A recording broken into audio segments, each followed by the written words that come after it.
Ladies and gentlemen, boys and girls, welcome to Drawing with Mr. Sepulveda. I'm Mr. Sepulveda, and on today's episode, I get to do a review for one of my favorite artists on YouTube, Jazza'S, and this is Jazza'S Pro Artist Series Illustrators Collection box. I'm going to be honest, I missed out on the first time they did this run, and I was so happy that Spectrum, Noir, and Jazza'S decided to reopen this up, so I was able to actually snag this, and I'm really excited. If you can't tell, guys, I've never really purchased like an artist collector's item like this before, and so I'm really excited about this. I've seen a lot of his videos where he goes through a lot of his items and how he uses the products. If you haven't seen any of his episodes, I'm going to leave a link in the description down below to some of my favorite videos that involve this Jazza'S box, right? So for today's video, I'm going to open it up. We're going to look at the contents inside. I know for a fact, if we look at the back, it kind of breaks everything down for what's in here. And I know he has a lot of his line art designs, and so what I'm going to do, I'm going to choose one of those 20 that I like the most, and we're going to color it in, and I'm going to talk to you guys about my feelings about his products, mostly the alcohol markers, and then I'm going to try to blend some colored pencils in here, similar to how he kind of does it, and kind of give you guys my feel in the time lapse for that, okay? So without further ado, we're going to have to take a knife over here so we can open up that tape, and we can unveil. Okay, alright, cool. So, and this thing's kind of huge, guys. I know you can't see it right there because it's off camera, but that's a big boy. That's a big box right there, right? We got brush tips, right? Super fine tips for the Spectrum Noir alcohol markers. And I don't know why I'm going to be super gentle with this, because I know I'm going to find another store spot for these. Let's see. There's tape on the side, so we're going to have to cut that. Boom. And boom. And then let's see. Oh, this is cool. This is cool. So I'm going to turn this around. It's going to be upside down, but it's really cool, right? Opens up into these two little storage containers for these alcohol markers. Really excited about that. Really, really excited. And then from what I could tell, based on like the videos that I've seen of other artists kind of reviewing, it shows that these markers can kind of stack nicely on top of each other, which really a benefit, right? Because you can kind of hold it like this, and I know that's going to slide because of the angle I'm holding it, but they kind of stack up really nicely on the side. They don't take up a lot of space. Really excited to use these, so I'm just going to shove that off to the side. These are those line work designs that I was talking about. So I'm going to put that off as well. We got some artist paper in here, right? Some marker paper, right? He provides you with all of this right here. Okay, just going to move the boxes out of the way. Got a small table, right? So we got an eraser, we got a couple pencils, and then I know Jazz has been loving this brush pen, and I'm a big fan of brush pens. My favorite one is a Tombow hard brush pen, and so I've kind of got that to kind of look forward to or use as a comparison to this, so I'm kind of excited to test that out to see if I like this one more than I like that one. So we'll definitely get a chance to do that. So this is that infamous brush pen that he loves so much. Love that. Look at that, right? It actually has a nice looking tip over here. So yeah, we're gonna try that out, most likely in a different video when I get the opportunity to, right? And then we've got his colored pencils right over here. I'm gonna move these aside as well, just to make some space, right? And I think I could just, cut this open too. Tape on everything, right? Extra secure. And of course, I'm way too excited to be patient with any of this, but that's okay. Alright, cool. So let's open this up. And there we go. Alright, so Gonna be honest with you, I have never used Spectrum Noir markers, but I definitely have a set of their colored pencils. So I definitely know quality-wise how these guys blend, and they're pretty great. And this is coming from someone that likes Prismacolor as one of his favorite like colored pencil blends, right? But this is pretty superior, just like that. Just like that brand, right? So I know what I'm going to get with this. I just don't know what I'm going to get when I put these guys together. So that's going to be really interesting, okay? So I'm going to shove this aside, and we're going to open up this line art pack, okay? And I'm going to choose my favorite, or one of my favorites out of the 20, right? So I got these mermaids over here, or mer person. Got this dragon zombie and this princess queen. I love the dragon, but I'm gonna have to put you aside. Sorry, dragon. So I'm stuck between these guys. In the comments below, just tell me, which one would you have chosen out of my final three? Would you have chosen the dragon? Would you have chosen the mer people, or would you have chosen the queen? Really curious with what you guys would decide. But I'm thinking for myself personally, because I'm a big mermaid challenge fan, that I'm going to go with the mermaids. Okay, so this is what I've got. This is what I've chosen. I'm going to plan out my colors real quick. You guys won't see any of that. And then we'll hit it up with the time lapse with me narrating about my thoughts of it, and we'll close off with the final result, the final picture, and you and I talking about my experience with this, okay?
gentlemen, boys and girls, here are the final results of using the Spectrum Noir markers that Jazza'S helped curate for this JPAC. I have to say, Spectrum Noir markers, really great stuff. I really thought I was going to have trouble holding this, their markers, because of how bulky they are, the octagon shape of it. I thought it was going to be weird, but it was actually quite remarkably comfortable holding in your hands. The brush tip, I can't say enough good things about this Japanese brush tip. It was amazing. The way that it kind of glided on the paper, how smooth it felt. At no point did I feel like the ink was going to dry out. I thought it saturated really nicely, blended consistently throughout.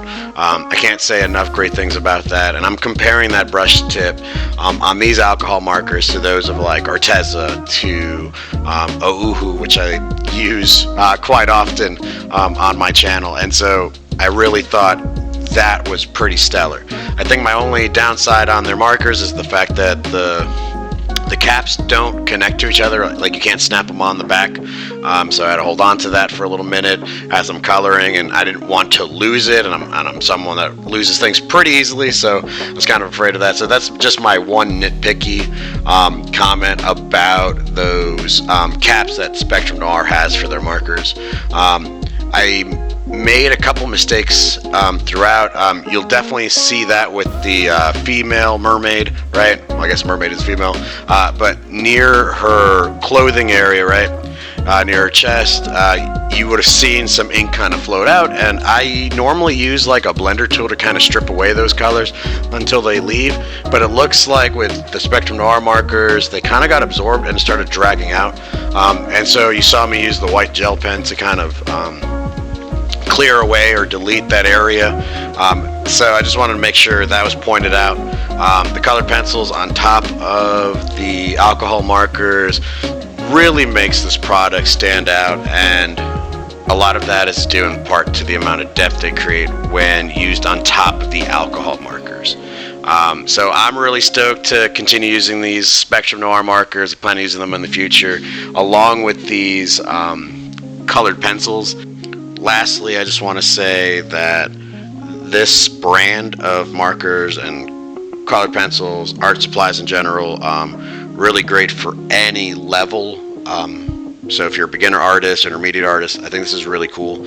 If you're really ambitious about your art and trying to improve, I think sometimes just having high quality tools, and I'm going to say this right now, the Spectrum Noir, really high quality art products. So if you have those, I feel like it'll help bump you up and kind of motivate you to kind of keep going. Okay? Alright guys, so that's it for me. I'm Mr. Sepulveda signing out, and I hope to see you all in the next video. Have a good one. Bye-bye.